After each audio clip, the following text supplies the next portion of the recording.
Starting tomorrow, the United States will implement reciprocal tariffs on other nations. Donald Trump has pulled the trigger. 50% tariffs on India are now in force. The real thing is that they don't want India to grow economically. They want to hamper and reduce India's GDP growth rate, and they want to create all kinds of obstacles. The demands that Trump is making to India is essentially that you need to become a vassal. Open up your entire market. American goods should flow in at 0% tariffs. And we're going to provide whatever you guys need. You need to become a consumption-driven economy, an import-driven economy. You should have no manufacturing. That's what they want. That's how we destroy a nation's future. And this time when he came to power, it's like he's totally empowered. Everything he wants happens. No one's coming in his way. No one's standing in the way. There are no obstacles.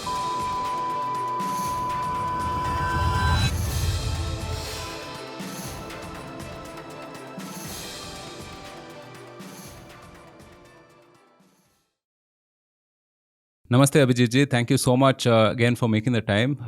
You've been a superstar guest on Bharat Varta. You've been here twice before, once with Velina and once with Sharan. This is our first time meeting up virtually. So thank you for making the time. Thank you so much for having me. It's a pleasure talking to you. Amazing. So there's never a dull day in geopolitics, these days, right? I mean, things keep changing so rapidly. Today, we want to talk about, the Trump tariffs, its impact on India. What is the geopolitical stage like right now at this point of time? And debate certain moves, right? The pros and cons of things. So, Abhijit ji, what we're seeing right now, if you were to trace back to a timeline, right, where it originated and what led to where we are right now, how far back would you go? Yeah, I have this tendency to go far back. So let me start with the 1980s perhaps. So I remember watching some interviews of Donald Trump, maybe on Oprah Winfrey or somewhere else, in which he was asked about, look, you're a real estate developer, you're not a politician, but how would you fix the US economy? How would you deal with our allies and so on? And he used to say back in the day, I would use tariffs to make them comply and so on. So he used to talk about tariffs back in the 80s and 90s. And at that time, obviously, it doesn't look like he had any inclination to join politics. And I have seen a certain aspect of Trump that most people today may not be aware of, because I watched The Apprentice when it came out in the early 2000s. I did too. Yeah. So I watched the first couple of seasons. It was very interesting. And you got to see the real Trump in that. The kind of guy he is, very spontaneous, and the power moves he plays and all that. So I have had an understanding of what Trump is like. Now, in the first Trump term, which is the first presidency as the 45th president of the US, well, Trump was stymied. His hands were tied all the time. He was not allowed to do a thing. It's probably because he was an outsider who had somehow got to the highest office in the US. He was an outsider in politics, and no politician trusted him. The powers that be also did not trust him, and that's why he was not able to do even the simplest thing, which was building a wall. His greatest ambition at the time was to build a wall between the US and Mexico. Even that he was not able to achieve. Now, then he was out in the wilderness for 4 years. He claims the election was stolen or whatever. That's his claim. We don't have to look into that. So 4 years he was in the wilderness, and we knew that he wanted to make a comeback. So at that time, it looks like he totally aligned himself with the powers that be in the US. And this time, when he came to power, it's like he is totally empowered. Everything he wants happens. No one's coming in his way. No one's standing in the way. There are no obstacles. It's like there is a godfather out there whose ring he has kissed. Okay, that's how it looks. Now we're talking about Trump 47, the current presidency. And what is the deal with Trump? So he always wanted to play the game of tariffs, and he has totally upended the world order. It looks like the US right now is no longer a highly confident superpower. It's a diffident world power. It's a diffident superpower.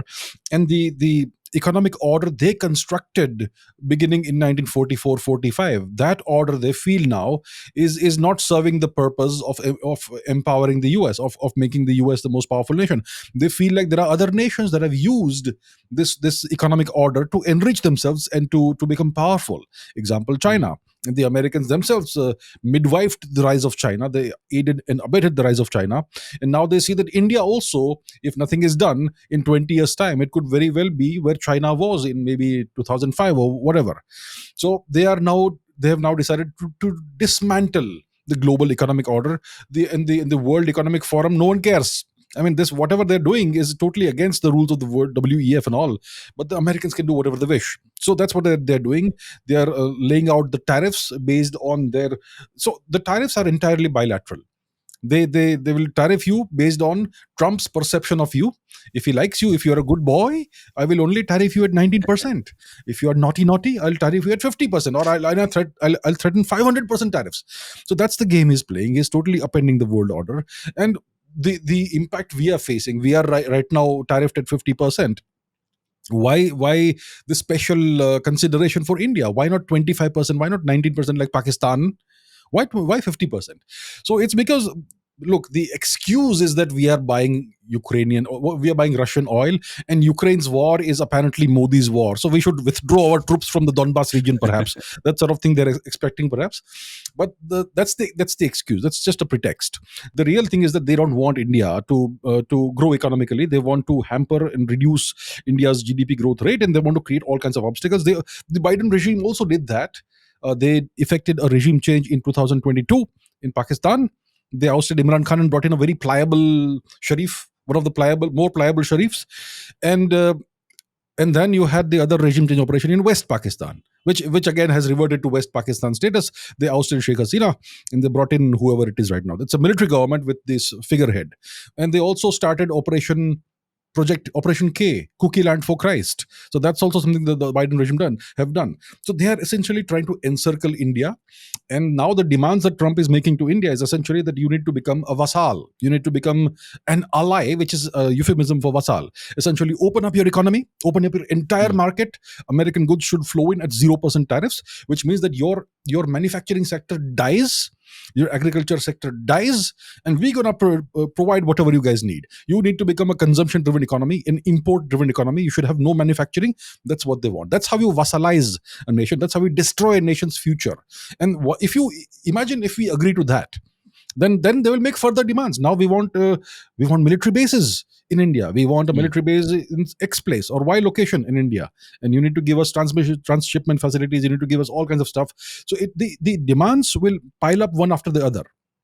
So right now we are facing some issues from the tariffs. I mean, there is some pain that we are facing, our manufacturers and exporters.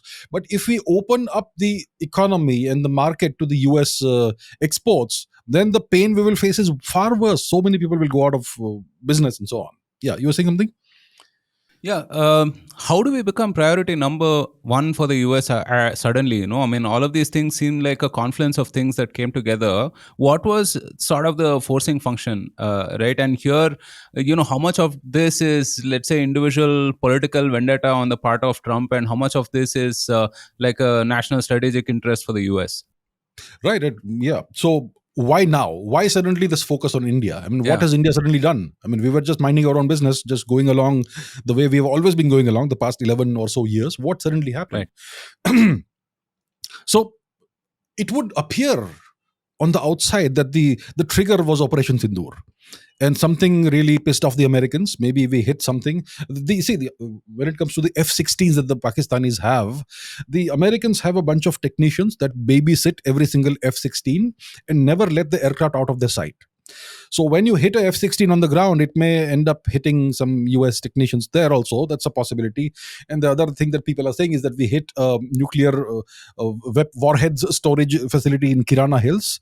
And it looks like the Pakistani nuclear warheads may actually be US nuclear warheads on loan, that sort of thing. So that would have pissed off Trump, that sort of thing. And then he claimed that he has mediated a ceasefire, and India has very clearly said that there was no US involvement, and that also may have pissed him off, and he wants a Nobel Prize, and we have refused to nominate him for a Nobel Prize. So all of these things seem to be a personal vendetta of Trump against Mr. Modi and against India. But I think that this was something that's been a long time coming. The US has always been worried about India. Even in the 20th century, in the first Cold War, the Americans were worried about India. They had already experienced one Asiatic power, which was Japan, which suddenly went imperial and became it was hard to contain. They had to nuke it twice to stop it. And they were worried that if India gets its economy in order and gets its ducks in a row, essentially, then India could very rapidly grow and become the next possible potential imperial power. So they've always sought to manage India. And they were very fortunate that we had leaders in India who went the Fabian socialist way instead of going the Marxist, the Stalinist socialist way, which would have been massive industrialization. We didn't go that direction. We went the Fabian socialist way and so on. So it was great for them. And now India is changing. The past 11 Right. years we are steadily changing, and now it looks like the worries they had in the 20th century may come true now. In by a 2035, 2040 horizon, India could very well be a very major power if the economy is allowed to grow even at 6%, 6.5% per year. So that's the worry. So they have been putting the things in place during the Biden administration, the Project K Kokiland thing, the two regime change operations in East and West Pakistan, and so on. After 71, they created one more thing, which is Diego Garcia. They acquired Diego Garcia to project power in the region. So we have been speaking about the Chinese, what is it called, the string of pearls, right? Well, there is a ring of thorns also around us, which is not Chinese in nature or origin. So that's what we are facing. So it's Right. definitely Trump has some personal issue. He's a very petulant person. He expects complete and ultimate deference to him. People have to be very deferential to him, and if he feels slighted, he then goes ballistic. That's one thing. But also, so that's why Trump is the right president for this time. When you want to essentially, when the Americans want to contain India, the policy is now that of containment. It's no longer that of alliance. Um, they used to say that India is our most important strategic partner, and now Pete Navarro goes and puts out this rant, this tirade on Twitter, which obviously Yeah. was approved by his big daddy.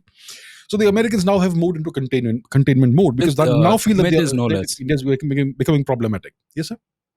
No, no, I was saying with images, no less. I mean, the tweet thread with images and whatnot, right? Yes, that one. Yeah, pretty bizarre, actually. Bizarre, absolutely. Uh, so, first of many counterfactuals in this discussion, could it have been any other way for American imperialism, so to speak, right? I mean, post Bretton Woods and post 1971 going off the gold standard and so on and so forth. People have made this argument that, hey, I'm just giving you pieces of paper and in return I'm getting stuff, right? So it played well to be the biggest market for the US, right?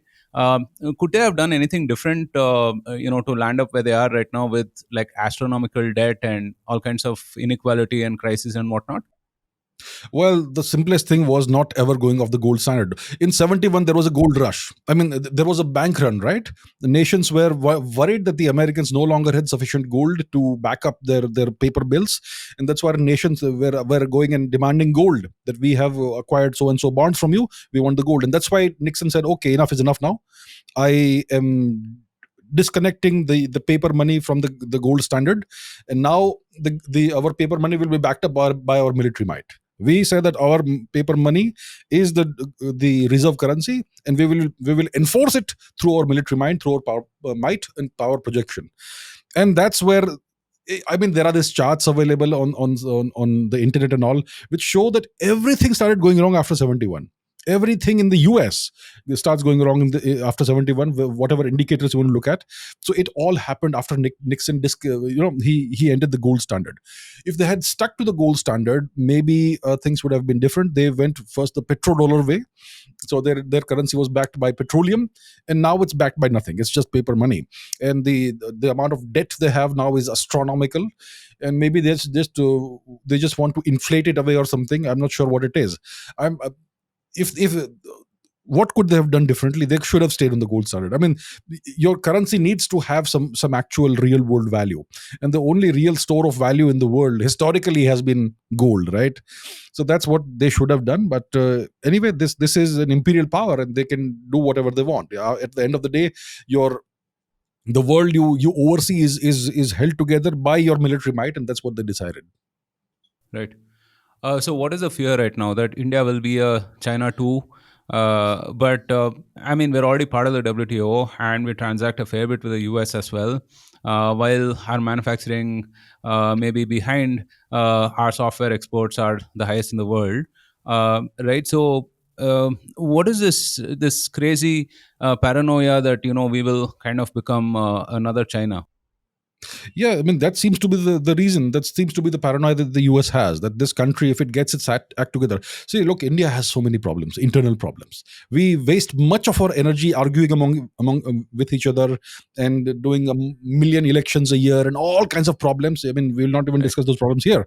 So India has so many problems. But even if you get a little bit of that right, India can totally change it. I mean, transform the way the world looks at India. So just the economy growing, despite all the problems, the economy is growing at what, 7.8% the last quarter. I don't know what the Yeah. last figures were, but it's still doing well. Now, if it continues, India becomes a major power just by being a major economic power. Let's say you are a $15 trillion power by, let's say, 2040. Hypothetically, in 15 years, we reach the $15 trillion mark in some way or the other. Then our military might will be proportional to that, and that is a problem, right? I mean, China is what, 18 right now, $18 trillion or whatever it is, 20, whatever it is. Wearing So 20, yeah. India could be comparable to China. And when you have that military might, that economic might, your entire outlook to the world changes. You're no longer that little country with a 2.8 thousand USD GDP per capita. You're a totally different beast, and that's what they're worried about. They have seen these cycles happen over and over again. They're worried, and see, they want to avoid what they call the Thucydides trap. They don't want to be in a situation where they have to then deal with India at that point where India is a much bigger beast. So they want to just deal with it right now. Right now, the only major country, the only major economy that can potentially become the next China is India. Look, the European economies are completely under their control. They can wipe out the German economy and put it into recession on demand. They did that after the Nord Stream 2 thing. I mean, an Yeah. economy to grow, a military, I mean, industrial engine to keep running and churning out manufactured products, it needs cheap energy, and that was denied to Germany.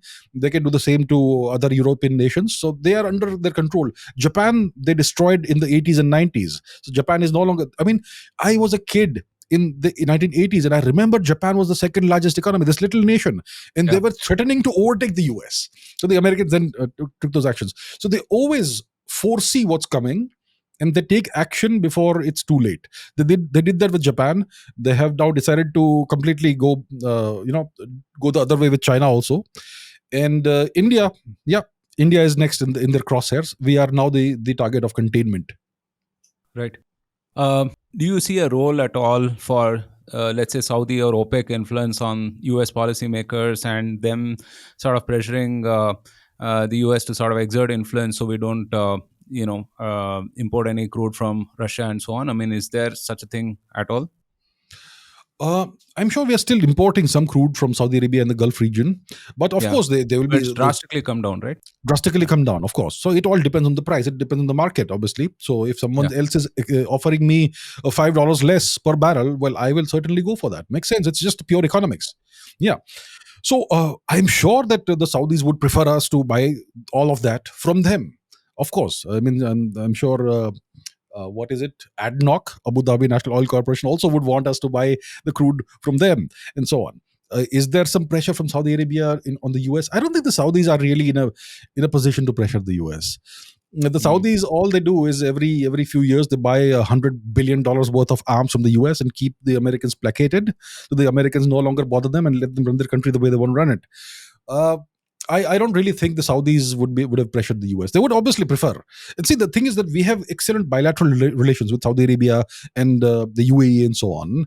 So if they really want something, they can speak to us directly. They don't need to come through the US, because if they come through the US, the relationship gets spoiled, kind of. Right. And India doesn't appreciate being coerced, or the attempt of coercion in that manner. So I don't think there's a Saudi or Gulf angle in this. I think this is a purely US power play here. Okay. What do you see the impact of the tariffs so far? Because if I look at, let's say, from April to now, the markets have kind of held up. You saw the numbers that came out. The growth seems stable, if not rising. Consumer demand seems okay. Overall, I mean, the economic indicators have not, moved too much. Let's say, right? I mean, uh, so what do you see as the impact of the tariffs? I mean. Because I also feel like the folks who are importing may actually take the hit, right? I mean, or it may even worse. I mean, it may get transferred to the consumers in the US, right? Basis this, right? So, do you see any impact at all so far? Do you think it will worsen going into the future? Right. So let's quickly, very briefly understand how tariffs work. So when the US imposes 50% tariffs on Indian goods, it means that when an so let's say we have two entities. The one is an American importer who wants to let's say import $1 million worth of let's say watches from India. Okay, he wants to import $1 million worth of watches, and the other guy is an Indian exporter. So when the consignment reaches the US, that the American importer has paid $1 million to the Indian guy for, the moment it reaches the port of entry, the American importer has to pay the 50% tariff to the US customs, essentially. So the American importer has to pay the tariffs. But so he's paying the tariffs, we are not paying the tariffs. But then what happens is that he will now try and pressurize his Indian counterpart to reduce the rates. Because see, I'm being tariffed and you are no longer going to be competitive in my market. So bring your rates down 30, 40, 50%. Then I will import from you. That's what he could do. Otherwise, if that doesn't work out, then he has to bear the entire pain, or maybe he will transfer some of that pain to the US customer who's going to buy from him. So those watches, instead of costing $100 per piece, they will now cost $150 per piece, and then they become non-competitive in the US market. And because of that, Indian exports to the US overall will be hit in the long run. So that's the concept of tariffs. We are not paying it, the Americans are paying it, but the pain will be transferred to us. Now, what's been the impact of this thus far? I don't see a lot of impact thus far. The wonderful thing, in a really ironic way, is that we have a trade surplus with the US. We don't export that much uh, goods to the US. I don't know what the current trade relationship is like. Maybe $100 billion or something. I'm just guessing a very ballpark kind of figure. So I think we one thing we know is that we have a trade surplus with the US. We don't export a lot of stuff to the US, so it's not going to hit us a lot. But still, I have seen that various experts have projected that the Indian GDP over the next year will be affected. The downward effect will be about 0.6 to 0.8% possibly of this. And the RBI seems to have revised the next year's growth estimates to 6.3 to 6.8% or something. And the last quarter it was 7.8%, but the tariffs just started becoming effective, so we'll have to still see. So what can we do about this? That's the other question. What can we do? I mean, the tariffs are now reality, and Trump is not gonna relent, let's say. So what do we do? So we have to look for other alternatives. We want to become a manufacturing first market. Industrial base. We want to become a manufacturing power. So where do we export? Look, the Chinese themselves have a manufacturing overcapacity. They are not going to import Indian stuff. So where do we sell it? Maybe the EU markets, maybe the Gulf, maybe Russia. I don't think the African market is a big consumption-driven market. Or maybe we can have a consumption-driven economy within India itself. So we produce stuff and we have Indian consumers to buy that. But for that, we will need reforms. And Mr. Modi has already said that reforms will happen now. GST reforms and income tax reforms and all that. If the GST rates come down, if the GST structure is simplified to a certain extent, then there will be more capacity for the Indian customer to buy, to consume more. Right. So the GST structure seems to be designed in such a way that it is complex by nature, and whenever required, we can reduce the complexity to take care of these scenarios. That's what it looks like. So I think India has alternative options, and the government will have to look into exactly which one is best for us, or a combination of multiple options. So one of the things that Trump used to hark on was to bring the jobs back to the US, right? And I often wonder, US is, I think, per capita 80,000 now.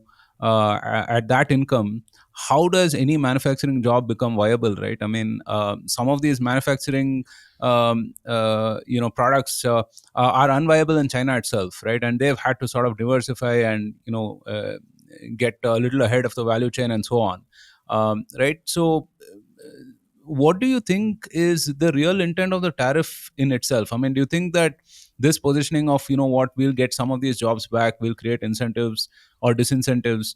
Do you think that works at all? It doesn't work. Like you said, it can't work. The US per capita income, GDP, is way too high. I mean, if you want to manufacture something in the US, it doesn't make any economic sense, right? So that's why they have everything manufactured outside. If you want to bring jobs back to the US, I mean, how on earth are you going to do that? It's not going to work. And Trump knows that. I mean, he made all these promises while campaigning for the presidency. He also said that I'm going to end the Ukraine war on day one. Well, here we are. what happened, right? They're now saying it's Modi's war. So it's not going to work out. So that's why they are trying to find victims. They're trying to find targets. They are blaming the H1B visa thing, that H1B visa holders are stealing our jobs. That's such a soft target. Yeah. And they're obviously blaming that on Indians. I mean, more than half will be non-Indians, I'm sure. But they are blaming Indians for taking away American jobs. What we should do is maybe the government. This is a thought experiment. Okay, I'm not saying we should do it. I'm not recommending we should do it. But imagine the government of India says that from now onwards, all H1B visa holders need to come back to India within so and so days. We are ending the H1B visa program unilaterally from our side. We will no longer participate in the H1B visa program. You know what will happen? All the US Fortune 500 companies will crash because all of that work is done by Indians. All of that technical work, etc., is done by H1B visa holders. The moment those people just walk out, the entire the running of the companies, the technical functioning of the companies will be very badly hit, and they will have to scramble for alternatives which they may not be able to find on time. So, but India is being demonized right now. You will see that on whatever social media and whatnot, that Indians are being singled out for demonization. That Indians are the cause of all the problems in the US, and if we deport Indians and get rid of the Indians, then all the problems will be solved. So Trump is not going to be able to bring jobs back to the US. It is simply not feasible. Elon Musk can say whatever he wants, that I'm going to have everything manufactured in the US. It's going to be Tesla things are very expensive. So that sort of thing. So it's not going to work out, and that's why they're going to look for soft targets. And the soft targets right now are Indians. Over the last, I think, almost a year, I would say there have also been these kind of racist overtones to a lot of the things, right? And I think at this point of time, it's full blown explicit. If you look at the MAGA base, the way they're sort of memeing about Indians and so on and so forth, right? So that thing also, I mean, that is also not so veiled anymore. It's out in the open. It's not, yeah. See, yeah, you're absolutely right. And JD Vance is in a very tight spot right now. He's the vice president. His base is the MAGA base, and they are being all racist against Indians. Well, he's got an Indian wife and half Indian kids. Now, what does he do? He's in a very tight spot right now. And well, maybe he thought that by becoming vice president, he could become the next president soon or something. But it doesn't look like his political prospects are very bright right now. It looks like Vivek did a very smart thing by just pulling out of everything and staying away from all the heat. Right now, he's just campaigning for governorship of Ohio, is it, or whatever? Yeah, Ohio. Yeah.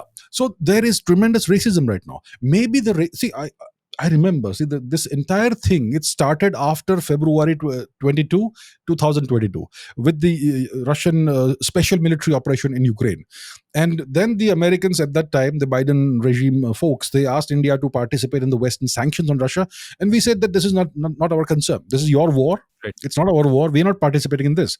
And then onwards, you saw this barrage of anti-India articles suddenly appearing from various think tanks like Rand Corporation and various geopolitical analysts in the US, and from the BBC and the Guardian and the Deutsche Welle, whatever, all the publications that come out from the nations that are US vassals, and also from the US itself. So you saw this tremendous hatred pouring out towards India, ridiculing India, and essentially hating on India. And you also saw a similar concerted campaign on social media. You had all those NAFO bots and whatnot, all those individuals who had those Ukrainian flags on their bios, and all that. They would indulge in hatred against India. And then I think the Chinese and the Pakistanis amplified that. So the Chinese play the game very well. They ban Twitter or X or whatever it is. They ban all Western social media in China, but they have, I don't know, hundreds of thousands of bots on these platforms that amplify Chinese narratives. For some reason, the government of India, this current government, has decided not to play the game at all that the other nations play.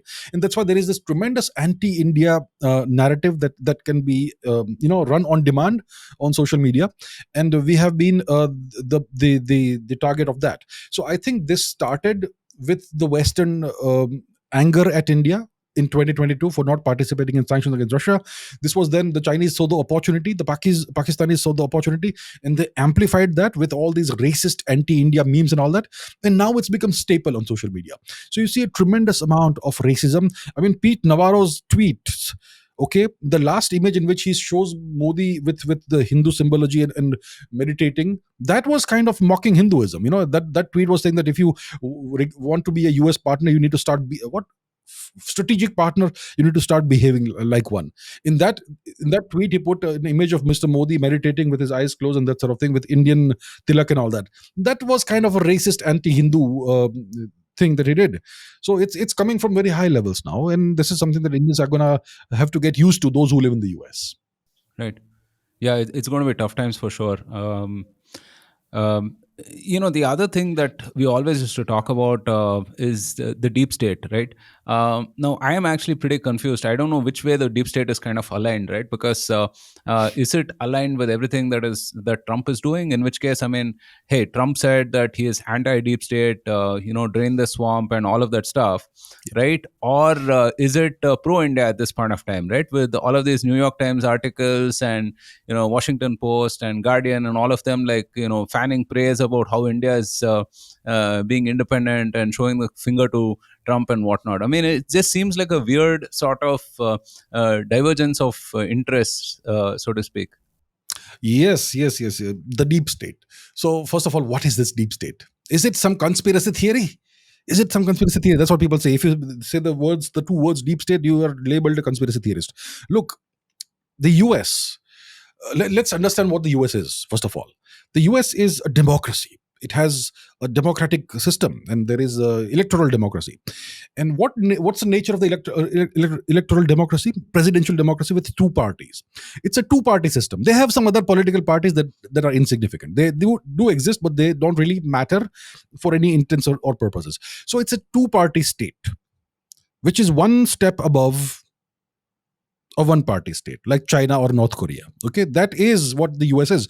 And whether it's the Republicans who are in power or the Democrats, they will always have very similar foreign policies and very similar. The difference is domestic. Their approach towards domestic policy is different, but international global foreign policy, it's more or less the same. The Democrats will bomb you with planes that have rainbows painted on them, and the Republicans will use black colored planes. That's it. But the overall foreign policy is the same. So it's an autocracy essentially masquerading as a democracy. The president really doesn't really matter. And if the president doesn't toe the line, he is 1963'd. That's what happens. And Trump was warned once or twice, wasn't he?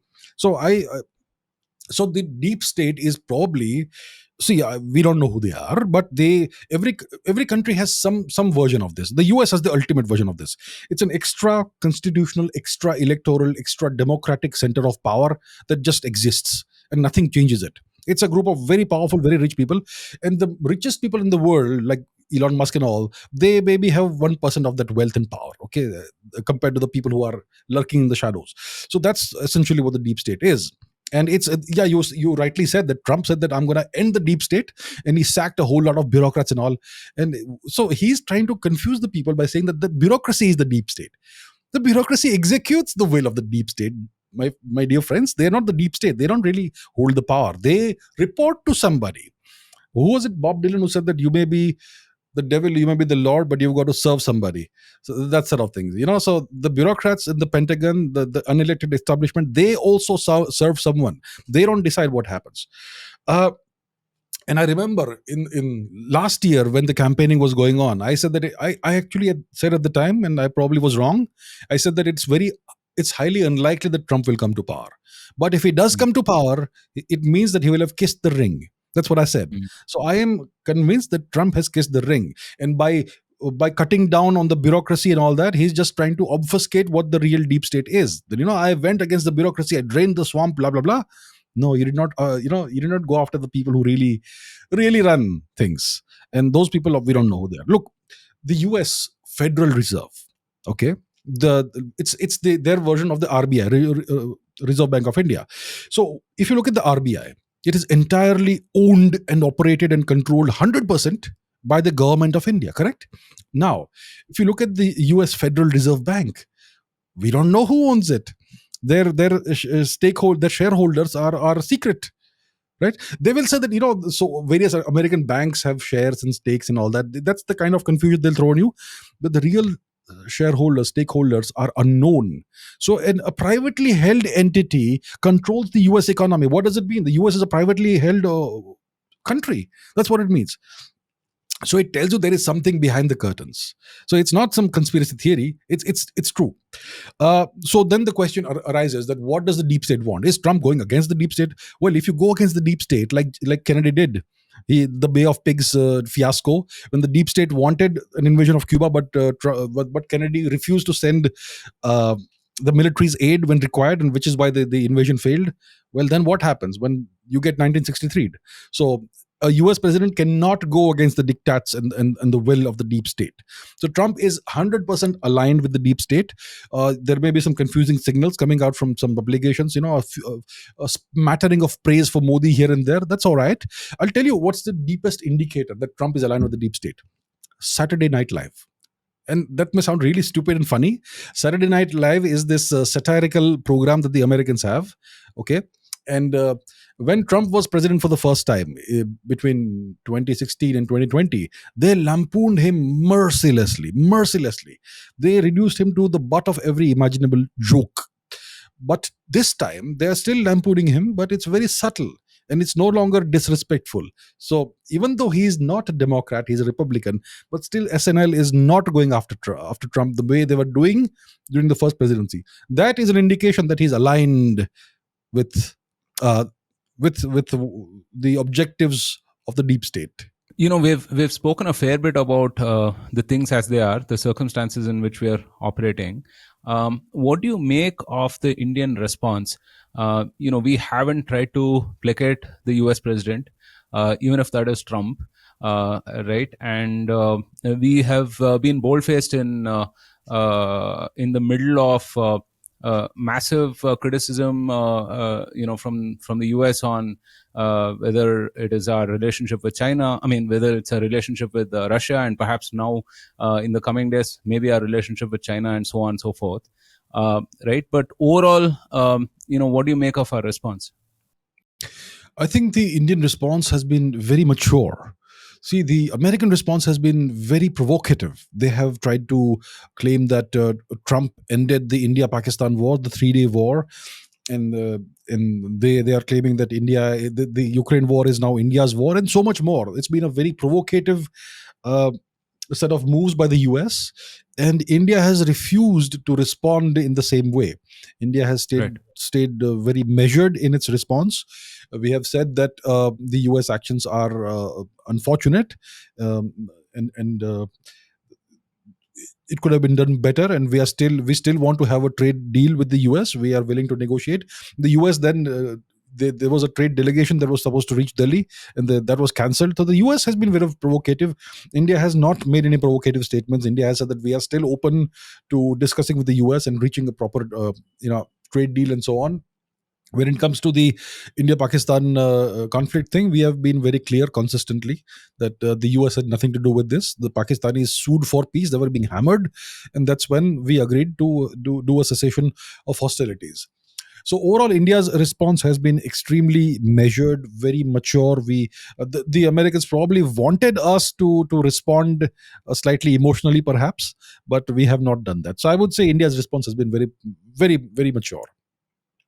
What do you think about certain folks who feel that, hey, I mean, if Trump just wants an ego massage, why not just give it to him, right? I mean, why not perhaps give him what he wants, right? I mean, maybe like another Trump Tower somewhere here, maybe nominate him for a Nobel.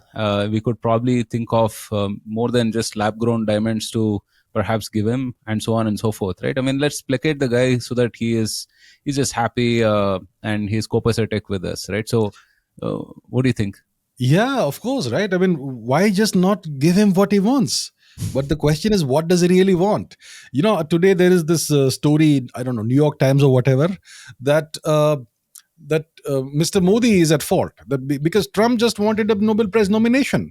Just give the nomination and just say that, okay, you played a role in ending the India-Pakistan thing, and everything is hunky and dory. Is that all there is to this?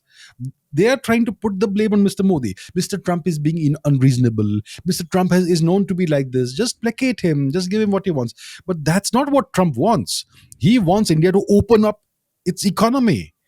It's not just a Nobel Prize nomination. It's not just the fact that he's unhappy that we have not agreed that he ended the war with Pakistan. That's not it. That is the that's the red herring that's been put out to the world. What he really wants is a trade deal, which is a trade deal in which India vassalizes itself. That's what he wants. It all started with the trade deal. The trade negotiations were going on for quite some time. So that is the problem. The problem is not this ego massage. We will be happy to do an ego massage if that would be the solution. That's not the solution. He wants to, and he will claim more credit. See, I remember a few weeks ago, I had said that somebody had asked me that haven't Mr. Modi and Mr. Trump spoken? Shouldn't they speak and resolve this matter? And I had said that I don't want Mr. Modi to speak to Mr. Trump, because no matter what the conversation will be like, the moment the conversation is over, the Americans will claim that Mr. Modi has agreed to this, Mr. Modi has agreed to that, and they will then pressurize India to do what Trump claims Mr. Modi has agreed to, that sort of thing. So it is good that I think Mr. Modi and Mr. Trump haven't spoken. The Germans have put out some claim that Mr. Trump apparently called Mr. Modi on 4 occasions, and Mr. Modi was not available. I don't know how the Germans may have got this information, if it's true or not. But if it's true, then kudos to Mr. Modi, because the moment you speak to Mr. Trump will go and make all kinds of claims, which will not be true at all. That's how Mr. Trump plays the game. That's the art of the deal, according to him. So yeah, I think we're handling this very, very well, and it is not just an ego massage. If it's an ego massage, Mr. Modi will be happy to do that, but it is much more. They want more than a pound of flesh. That's the problem. Right. Yeah, I mean, roughly what I understand about Trump's negotiation tactic, right, is to first start with something really extreme, right? And from that position on, I mean, you consider a little bit, but, even if your concessions are significant, it's still on your side, right? Yeah, totally. So I think in this regard, he may have kind of overplayed that, right? Because what do you do beyond this, right? I mean, if 50% tariffs and if all of this, bad mouthing India publicly doesn't work, and India has been stone faced and has said, hey, you know what, we have our own interests and we're going to do what's right for us as well. If that doesn't work, do you think that US will sort of cover and come back to the table and be a little more reasonable? Because the other thing about Trump also is that he's an extremely mercurial person, right? I mean, God alone knows like what he will do, the next day, next week, or next month. Right. So Trump has cultivated this aura of mercuriality. He wants to be seen as unpredictable. He wants to be seen as the kind of person who can't be predicted. Because if you can read someone's mind, you own them, right? It's a game of power. So he has cultivated this aura of being super mercurial. You never know what he'll do. But we know what he wants. He wants India to be a vassal. See, I'll tell you what. See the kind of trade deal they have negotiated with Japan. I don't know what the exact tariff percentage is on Japan. Japan will be importing US goods essentially very little tariffs. They will impose very little tariffs. The US will impose way more tariffs on Japan. Plus, Japan is required to purchase about $500 billion worth of whatnot from the US. It is an extractive deal that they have reached with Japan, and similarly with Indonesia and other countries. So all these agreements, all these deals that they are agreeing to, that they are concluding or finalizing with various countries, these are extractive deals. And they want the same with India. So right now the tariffs are at 50%, and they are threatening 500% tariffs. I think beyond a certain level, the tariffs become meaningless, because it's a rupture. It's an economic rupture. So India is the only nation, essentially the only nation, that has refused to cave in and accept all the US demands. Trump, you are right. He has this tendency to start with essentially a maximalist demand. Give me everything. And then we will negotiate it down from there. Okay, maybe don't give me everything. Give 98.3%. Okay, we'll agree to that. So see how reasonable I am. That's the kind of approach he typically has. It's not worked with India. What's going to happen now? Is Trump eventually going to realize his folly and come back to India and then negotiate a reasonable deal? I think it's unlikely. I think this is a rupture between India and the US. I think India needs to look beyond the US. The next 3.5 years, at least minimally, are going to be bad. And after Trump, God knows who comes. But the damage will be done. So I'll tell you what the damage is thus far. India and the US, the past 20 or so years, had been very carefully converging strategically because of the China threat. Trump has ended that like in instance with his open support for Pakistan. Whatever strategic trust existed in New Delhi towards Washington, it's evaporated. It's the damage will take another 25, 30 years if it to repair, if it ever is repaired, because the Pakistan is a red line for India. The moment you side with Pakistan, you're siding with the enemy. It's as simple as that. So now a whole lot of other things are on the cards. Mr. Modi is in Tianjin right now. He met with Mr. Putin and Mr. Xi Jinping, and maybe Putin, Xi Jinping, and Modi, that's RIC essentially. Will that happen? I think we are a long way from there. But essentially, the way I see it, I don't see, maybe there's going to be a trade deal between the US and India. Maybe in the future, maybe in the coming months, there may be a trade deal, but it won't be a great trade deal. And whatever trust existed has gone. So the relationship going forward is going to be purely transactional. It's going to be issue based. If there is something which will be mutually beneficial, then India will acquiesce to it. And there are lots of things that India is going to say no to the US for now, whatever the demand. So that's how the relationship is going to be going forward. Whatever trust existed has been destroyed. There is no concept of allies with the US, right? I mean, because they do have this very extractive sort of a nature. I think Kissinger himself mentioned this. Maybe dangerous to be America's enemy, but it's almost fatal to be its friend. Right? And if you look at their relationship with Europe, what they did with the Nord Stream pipeline, for instance, unthinkable. Right? And again, how they've treated Japan over the years and so on, with the Plaza Accord and now whatever is happening. Yes, I mean, they're the biggest power in the world today. Absolutely impossible to ignore. But maybe we might be better served, dealing with them tactically. And in that sense, this whole scenario is actually plays to us, right? I mean, plays to our interests as well, where we don't wholesale gravitate towards the US, but we can kind of deal with them very tactically and also maintain relations with the rest of the world, whether it's Russia or China and whoever else. Yeah, that's the world we are in now. We're going to deal with the US on an issue-based, point-by-point basis, tactically, like you say. Indeed. The relationship won't end, but it's going to be very badly damaged now, and the trust is gone. So we're going to deal with them on issue-based cooperation. And lots of things we will not agree to, which we may have agreed to in the past. For example, no more F-35s. Absolutely not. It's out of the question now. No more American arms purchases. The Striker or whatever the hell they were talking about, everything is off the table now. And we're going to look elsewhere.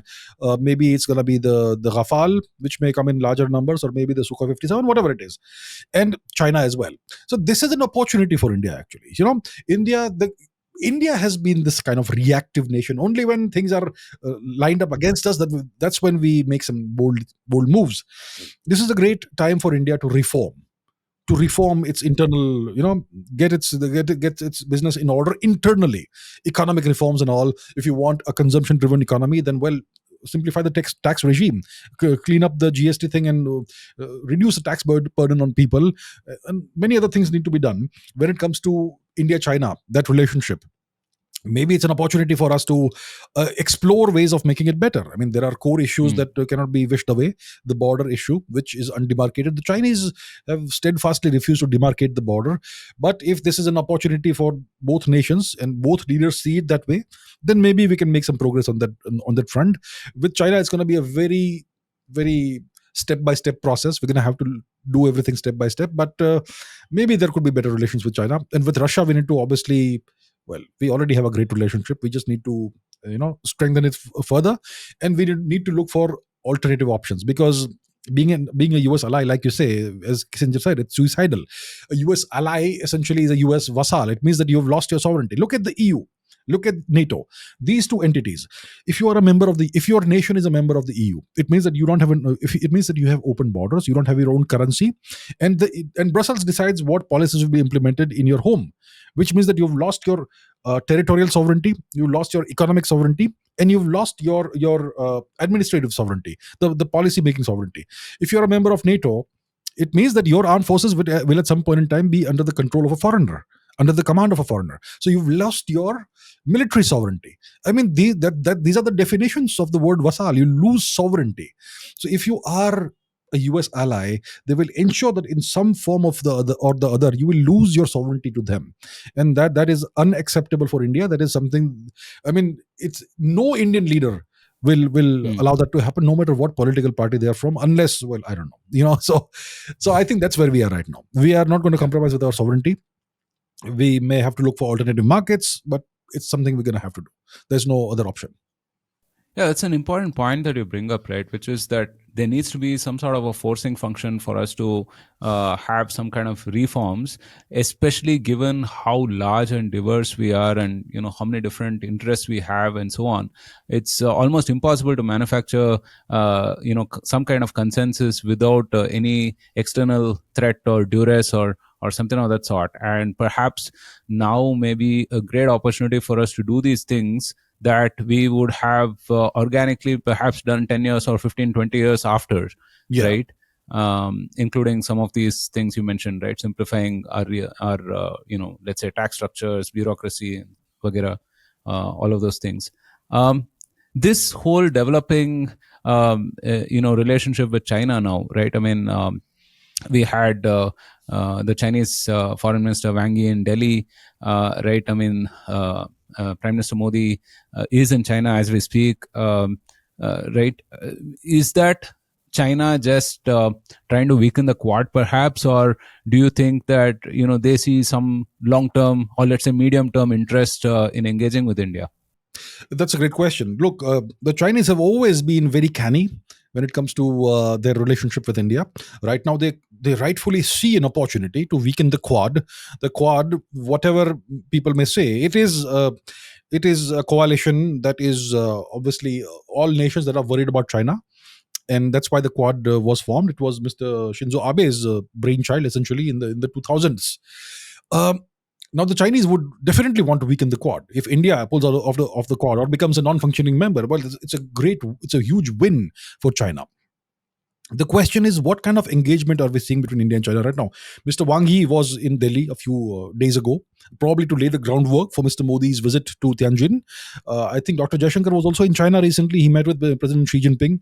And right now, we have had bilateral talks between the two leaders of the two countries just a few hours ago. So the relationship right now is markedly different from what it was maybe, let's say, a year and a half ago. Significantly, the tensions have come down for sure.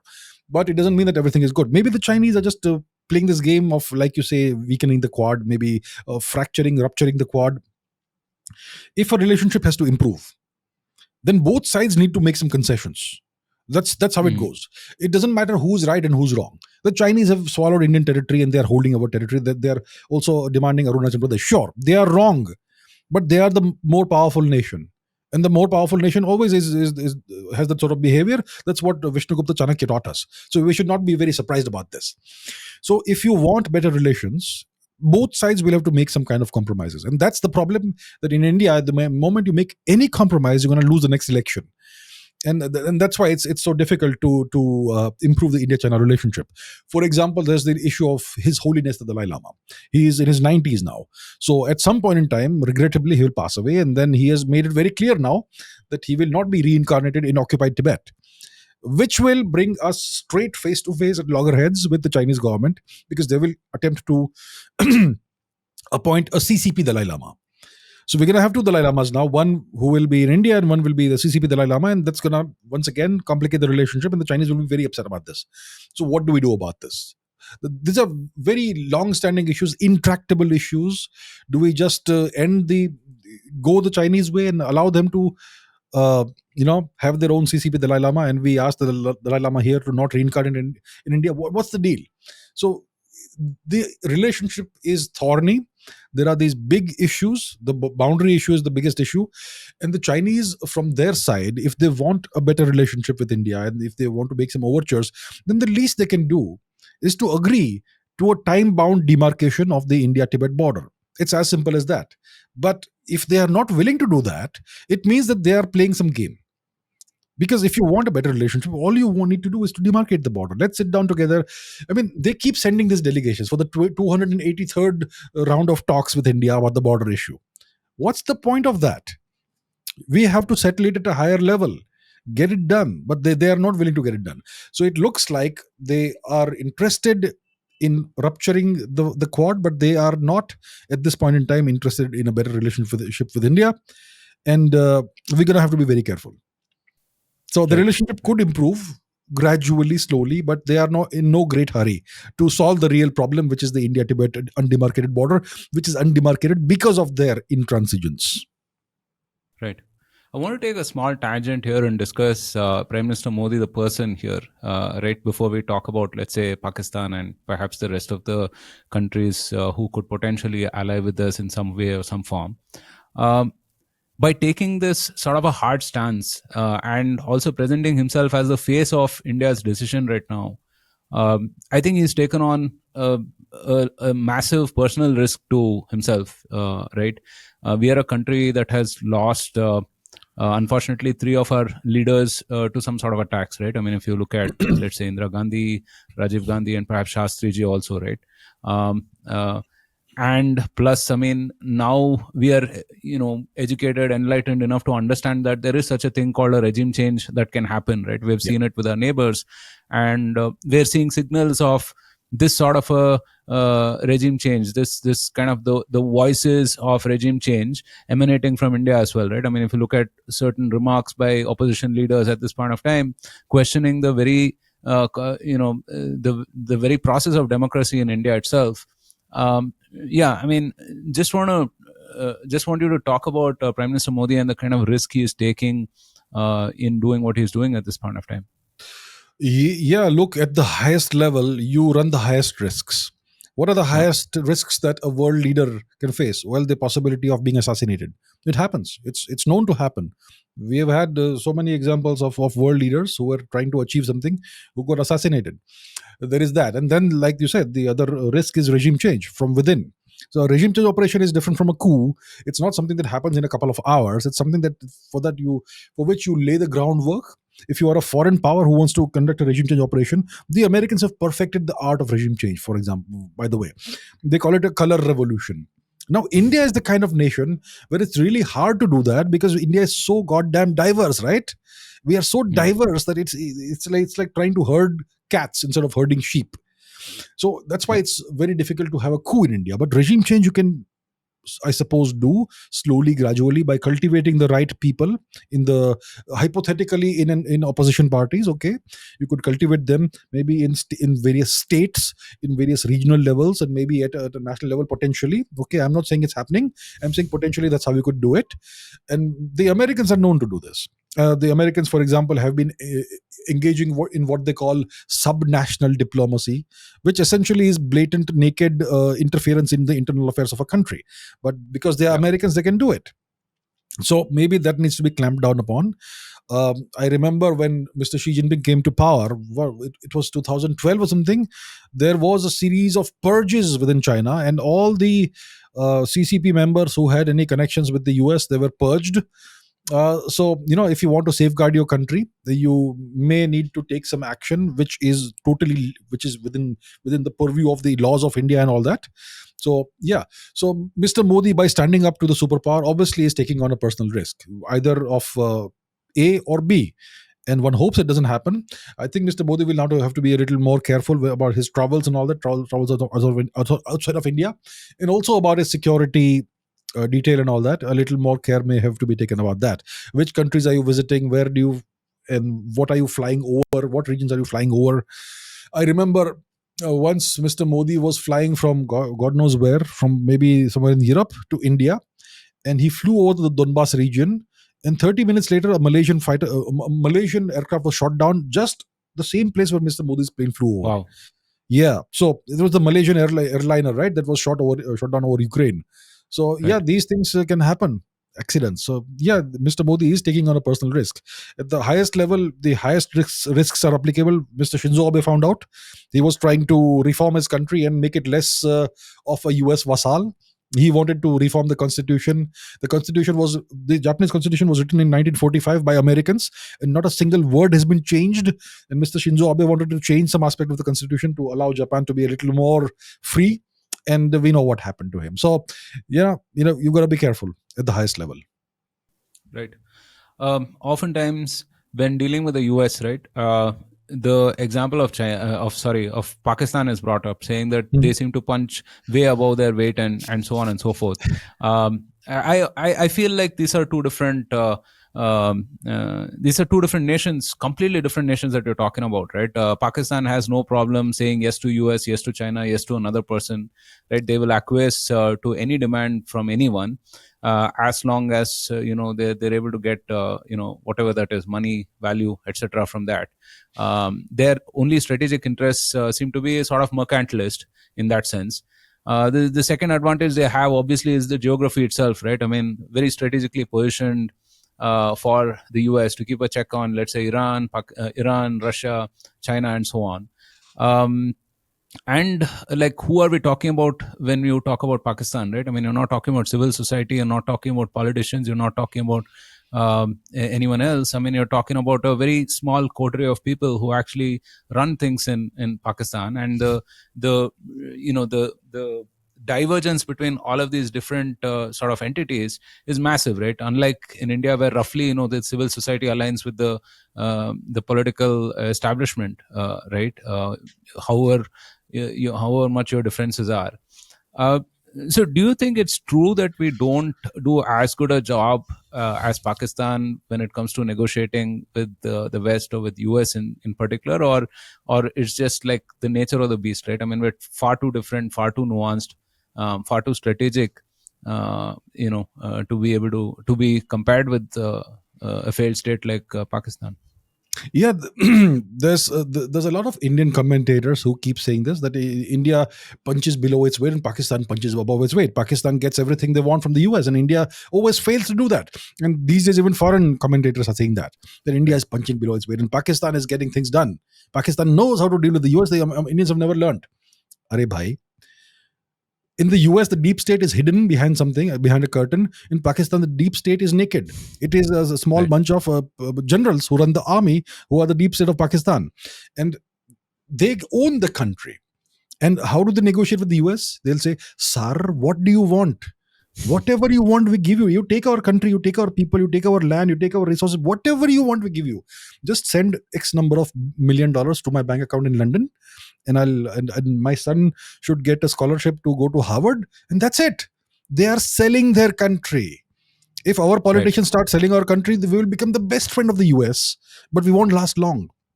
We'll become a failed state. See, Pakistan is an artificially created temporary nation. It was created by the British to serve their geopolitical interests in the Indian subcontinent and Gulf region. They had a bunch of geopolitical interests when they were still a first-rate world power. Now they're a third-rate world power. So in 1956-57, when the Suez Crisis happened and the UK was delegated to the rank of a third-rate world power, then the US took over, and they went and spoke to Pakistan, and they took on the mantle of the overlordship of Pakistan, and Pakistan then found a new daddy in the US. And Pakistan, well, they did play the game right. They facilitated the Nixon Mao detente and all that. So they did play the game right. But the game they played was that of selling their country. That's what they do. So we can't do that. We are a totally different entity. We are not a nation that's for sale. We are not a nation. See, Pakistan essentially is a mercenary state. It's a state of mercenaries. Sometimes China, sometimes the US. When the US was no longer willing to pay them, millions of dollars, they went to the Chinese. So between 2012 to 2022, the Chinese were the big daddies of Pakistan. Now, once again, the US is the big daddy. So the Pakistanis will go wherever they get money. The only thing is that to maintain the army's legitimacy, they need a big enemy, and that is India. India is the bad guy. That's it. So that's the difference between India and Pakistan. They will always win at this because they are selling their country. See, Mr. Trump is personally invested in Pakistan right now. The companies that he controls from outside. Now he's the president. He doesn't do it directly, but his sons and his family, they do it. They are investing in Pakistan's cryptocurrency sector, which has just come up a few days before this was announced between the Mr. Trump's companies in Pakistan. So they're investing in Pakistan's cryptocurrency sector. They're investing in Pakistan's rare earths minerals sector. Whatever rare earths they have, the Pakistanis, they will give it to the Trump family happily. And also the oil and gas sector. Pakistan has the world's is ranked around 50 in the world in terms of oil and gas resources. All of that they will donate. They will sell to Mr. Trump and his companies. And in exchange, Mr. Trump is super happy with Pakistan. Now, if we do the same thing, if we sell away our country parcel by parcel to the Trump family and to the US will be happy. But do we want to do that? That is the condition to make the US happy. If you want the Americans to be happy, you have to sell your country. Do we want to play that game? I don't think so. So that's the difference. Yeah. Pakistan has always been kind of an attack dog for these superpowers, right? I mean, Yes. whether it is US or China. Do you foresee like I don't know, like a Pahalgam 2.0 sort of a thing, God forbid, in the next few months and so on? I mean, there's some news of a huge amount of RDX being, captured in Delhi or thereabouts quite recently, just earlier last week, I think. So are you going to see something of that sort, like a national security threat of some sort, just so that, to put us in place? That's unfortunately always on the cards. See, Pakistan, see now after Operation Sindoor, Prime Minister Modi openly declared that the doctrine has changed now. Any terrorist attack on India is going to be an act of war, is going to be seen as an act of war, and we're going to take military action, essentially. So Pakistan is on notice. Now, it's been, 3 months since Operation Sindoor. Pakistan, its capabilities were degraded by the Indian military in 3 days. A lot of their air bases were hit and they lost some aircraft and radars and whatnot. I think somebody is going to fill those gaps now for Pakistan. The longer we wait, the more gaps will be filled and the stronger Pakistan becomes. I don't think it's going to be China now, because Pakistan is now fully on the US side with Trump's personal investments in Pakistan. I don't think the Chinese can play that role anymore. They will not be allowed to. So it's likely that the Americans will supply Pakistan with whatever weapons and systems they need to ensure that the next time there is a war with India, maybe Pakistan doesn't lose, and maybe it doesn't do so badly, and maybe India gets hurt a little bit more. So when they think that the time is right, then you may see something like that again. Pulwama 2.0 something. So I hope it never happens, but it's always on the cards. Pakistan is that sort of thing. It can be used on demand against India or Iran or whoever. Right? So we will have to be super, super careful. And if something like this happens, we will have no choice but to once again start military action against Pakistan. But this won't happen until Pakistan is ready. So, yeah. Do you think the Chinese will just quietly recede from Pakistan now, given the US influence, or do you think, they'll make something of it, right? Because if I understand correctly, I think there's, they have something like 20-30% of Pakistan's total debt is Chinese, right? And plus, they've invested a massive amount in all these infrastructure and whatnot, right? Do you think they're just going to let it go easy, or are they going to compete with the US on influence on Pakistan? So the Chinese are very pragmatic. They will try and make the best of every situation. They understand that Pakistan, when it comes to the relationship with the US, that relationship will be prioritized because the US has deeper pockets and because of the Trump investments and all that. And because all the Pakistani generals and all these Pakistani politicians, their children all live in the West, not in China. So that's why the West and the US will obviously have a greater hold on Pakistan. The Chinese understand that. But they obviously will not just let the whole thing go away. They will try and retain whatever advantages they have. For example, right now, Mr. Sharif, the so-called Prime Minister of Pakistan, is in Tianjin. He is in China for the SCO summit. So he is being welcomed over there and treated very well with a great amount of respect. So China will continue to maintain whatever relationship is possible with Pakistan. Maybe even a military relationship if it makes sense for them. So we're going to have to be cognizant of this, that the Chinese anger in Pakistan will not evaporate. It will continue to some extent. For example, the Chinese have said that maybe they will supply 5th generation fighter planes to Pakistan. The Americans will be happy with that. They'll be okay with that. So India is the one thing, when it comes to India, the US and China have generally agreed that India needs to be contained.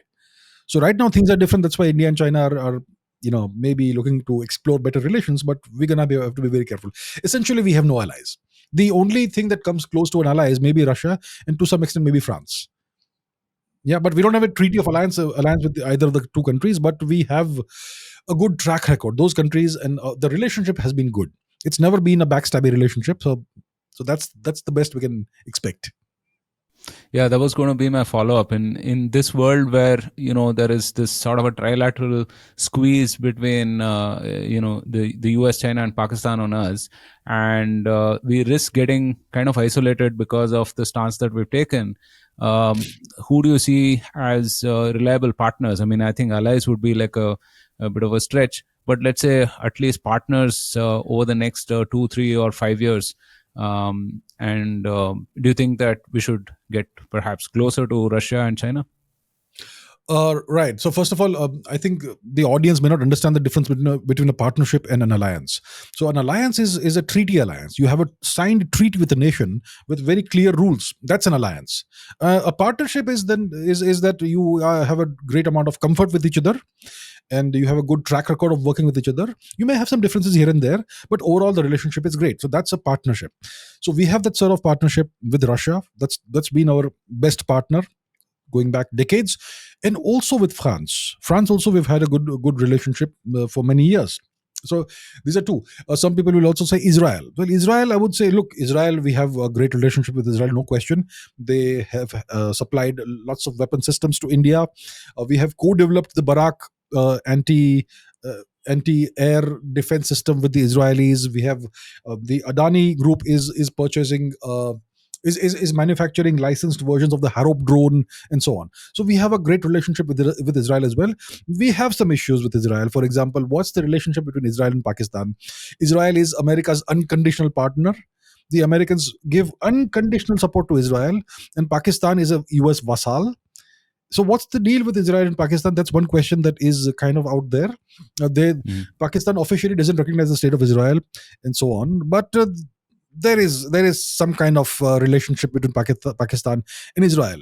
And secondly, there is the Project K Cookie Land for Christ issue, in which a lot of the people, the cookie infiltrators in India, many of them have taken Israeli citizenship, and they've been supporting the cause from outside of India. And so there are issues. And also the voting in the UN, you will say that India and Israel don't see eye to eye. Sometimes we vote on different sides. So the Israel relationship is kind of slightly complicated, but overall Israel has also been a good partner for India. Overall, it's a great relationship. So I would say, what are the partners that we can think of? Russia is number one, for sure, 100%. We should look, if the Sukhoi 57 is a decent enough aircraft, we should maybe set up a production line in India. It doesn't have to be the best fighter plane in the world. It has to be decent enough. It has fifth generation technology. We'll learn something. So maybe that. It will definitely be somewhat better than the Rafale, I would say. If it's a fifth generation fighter plane and the Rafale is a 4.5 generation fighter plane, which means that the Sukhoi 57 may have some advantages. So we'll have to see. We also have this deal with Snecma or what? Safran about the jet engines, which is a French company. Maybe we're going to be manufacturing those jet engines in India with full TOT. That would be great. So Russia is one, France is one, and we have so many other nations with whom we have no issues. All the African nations, we should cultivate those relationships.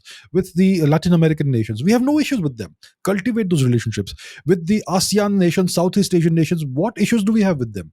Cultivate the relationships, make the relationships stronger, more robust.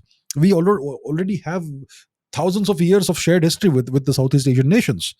And China also, we should definitely try and better the relationship, improve the relationship, if possible, resolve the border issue. So we have a lot of options. The Gulf nations, we have a great relationship with Saudi Arabia, with the UAE, with Oman, with whoever else is there in the region. We should even look for improving the relationship with Persia, with Iran. From our perspective, it is a bad thing if there's a regime change in Iran. Okay, many Indians are saying, yes, Iran is being hit, it's great, Israel is doing the right thing. No, sir, we don't want a regime change in Iran. The Iranian government is not our enemy. Pakistan is their enemy. So it's complicated, but I can see lots of potential partners and not allies, but quasi-allies on the horizon. And we need to, go out of our way and go and improve our relationship, especially with the African countries, ASEAN nations, and so much more. Even Japan can be a great partner, at least technologically. They are not, really a sovereign nation. They are under the US's grasp. But culturally and historically, we have had a great shared relationship. So we can explore that also, and so on. Right. As we sit at the table now, what do you think are the biggest negotiating chips that we have with the US, right? I mean, because at some point of time, I mean, they are going to come back to more reasonable, more amenable terms, hopefully, right? I mean, so when the adults sit at the table, what are some 2 or 3 things that will help our case? I think whenever a trade deal is being negotiated, you have to. It is fair only if both sides make some concessions. If only one side demands concessions and the other side has to give all the concessions, it's a lopsided deal, and that's why India that's why the issue exists. What leverage do we have over the US? We have a gigantic market. The Americans want to sell to that market. That's the huge leverage we have. We are the world's fourth largest economy. We have a gigantic untapped market, but we will not open it up with 0% tariffs. We're going to have to have a fair deal.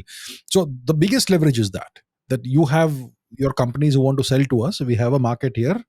We can offer the market to you on a negotiated basis. We'll have to see what is fair. I think the biggest leverage is that. And what's the other leverage? Maybe we can walk out of the quad, perhaps. I don't know. It doesn't make sense. I'm not sure about that, but yeah, maybe. So, and Right. what other leverage do we have? Look, if the H-1B visa issue, the H-1B visa, if we pull out of that, that's going to be catastrophic for the US Fortune 500 companies and all American companies. Then when it comes to the pharmaceutical sector, for example, we export 40% of the generic drugs that Americans consume. 40%. If we end that, that's going to cause a healthcare crisis in days. And who will be blamed for that? Trump will be blamed for that. So when it comes to leverage, when it comes to sharp tactics, we have some leverage up our sleeves. It's not like we have nothing.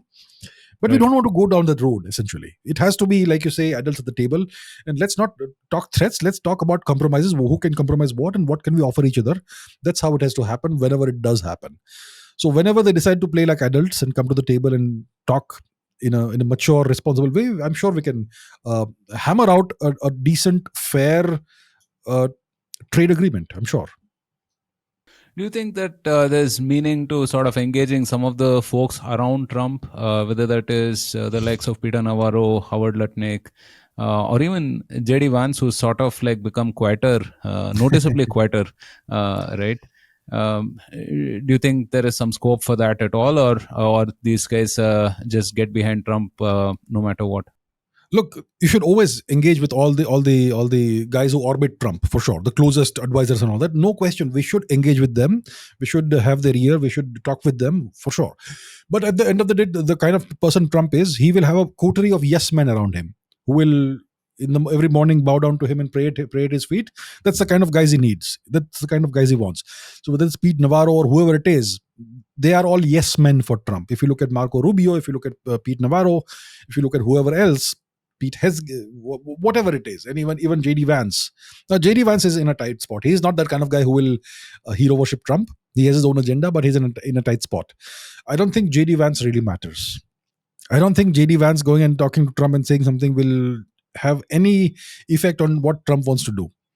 So this is that sort of an administration. We have a guy who believes he's the emperor, and you have a coterie of yes men around him. For sure, we should engage with them, talk to them, as communicate as often as possible. But I'm not sure if it's going to have much of an impact on Trump. He's that sort of guy. Okay. Zooming out from this whole mess, if you look at the world the way it is right now, Russia, Ukraine, Israel, Iran, and so on, right? I mean, do you think everything is kind of receded to the background? I mean, because of this, and it is just our own availability bias per se. But there are all of these strong forces in the background that are active anyway, and one or more may kind of surface, and the world will perhaps become a little more topsy-turvy. I mean, do you see any of those sort of risks as such? Yeah, so there are multiple flashpoints that exist right now in the world. One is, of course, the Ukraine issue, the war that's been going on for the past three and a half years now. It's going on. That's a flashpoint that could always, anytime, if there is some miscalculation, escalate into something very frightening. Because there are nuclear powers involved over here. There's Russia, and the other side you have Ukraine, which is the US proxy, which is the NATO proxy. So that is a very dangerous flashpoint. I don't see any other. The Iran-Israel flashpoint is not something that could, destroy the world for sure. It could, of course, have a catastrophic impact on oil prices if there is a proper war and the Iranians decide to blockade the Strait of Hormuz. That could be catastrophic for global oil prices. So that's another crisis, potential flashpoint that we have. And the last time there was a conflagration, the Israelis started that by attacking Iran. And yeah, so there is that. There is also a potential flashpoint in Taiwan whenever Mr. Xi Jinping decides it's time. So there is that. And India Pakistan isn't really a flashpoint unless it still is a flashpoint for sure. So right now, the biggest issue in the world is the war that Trump has unleashed, the trade war that Trump has unleashed on the world, because of which, for the momentarily, all these big flashpoints have receded from people's horizon. We are only seeing the trade war, but there's a technological war also happening in the world. It's all driven by technology. There is a war, a semiconductor war that's going on. The US is denying certain semiconductor chips to China. The Chinese are doing their best to develop the chips themselves. India is now in the semiconductor race. By the end of the year, we're going to have our own decent quality chips that will be produced, and we also want to catch up as fast as possible. So there's a semiconductor race happening. There's an AI race happening. India, I'm not sure where India is in that. I don't think even Russia is there or Japan is there in the race. It's right now US versus China, and Europe is playing some role. But India, if you wants to be relevant in the world, India also has to participate in the race. So there is all of these things happening, but these are all hidden behind the wheel that has been created by the trade war. But there is all of this, and if there's a miscalculation in one of these places, for example, Ukraine or maybe India, Pakistan, or whatever, it could certainly turn the world significantly more topsy-turvy than it is right now. Right. You have this knack for being able to predict what's coming up, right? I mean, especially your Ask Abhijit sort of sessions and Q&A and so on. I mean, you're able to sort of keep it very real, dig through all of the fluff and get to the bottom of things, right? So last 4 years has been really fascinating for me personally, following you on X particularly, and seeing some things play out the way you've kind of mentioned it. What are those signals that you watch out for? What is your feed like? When you wake up, what are those 3 or 4 things that you look at that kind of helps you make sense of the world? Or, I mean, are these like certain people or certain books and resources that you would recommend for everyone to sort of understand, where the puck is going? So I have a weird process of processing information. I look at all sources that I can, I want to get a 360-degree perspective on what's happening. I want to see what the Chinese are saying. I want to see what the Russians are saying, what the French are saying, the Germans are saying, the British are saying, the Americans are saying, maybe even what the Australians and Japanese are saying, maybe what Indonesia is saying, and obviously what the Indian reactions also are. The Indian reactions are kind of knee-jerk and they kind of parrot what others are saying, but I want to have a 360-degree perspective. So I look at various Chinese news sources, various Russian news sources, French news sources, German, and so on. That's what I do. I also look at Twitter a lot, and that gives you a pulse of what's happening in the moment. And I try to look for signals that are, well, what you perhaps would call shadow signals. Which is, what is a shadow signal? It's a piece of news that is it looks completely harmless and irrelevant right now, but it has the potential to snowball into something bigger, maybe 6 months down the line. Maybe some information was deleted somewhere in some public record. I mean, what the hell is that? It's a very small little thing, looks insignificant, but maybe it signals some kind of policy change or something. So I look for these signals, and I don't have any set of books that I refer to. I have a whole bunch of books, but books don't really help you in geopolitics. They help you understand history, and reading history and studying history as a serious student helps you understand the patterns of history. And those patterns are still being played out in the form of geopolitics. So I have that sort of process. I look for shadow signals. I look for predictive indicators, which could predict what could happen in the next 15 days, maybe next 6 months, that sort of thing. And I never really make predictions. I make forecasts with probability percentages. Yeah. And I give multiple scenarios. These things are possible. I think this is most highly likely. So maybe 80% probability. This is less, and so on. That's how I go with it. It's a more statistical, probabilistic approach that I have. Fantastic. Thank you so much again, Abhijit ji, for this wide-ranging, fascinating discussion. Indeed, I mean, I have plenty more questions, but perhaps we'll save it for another interaction shortly. Thank you so much for being on Bharat Varta.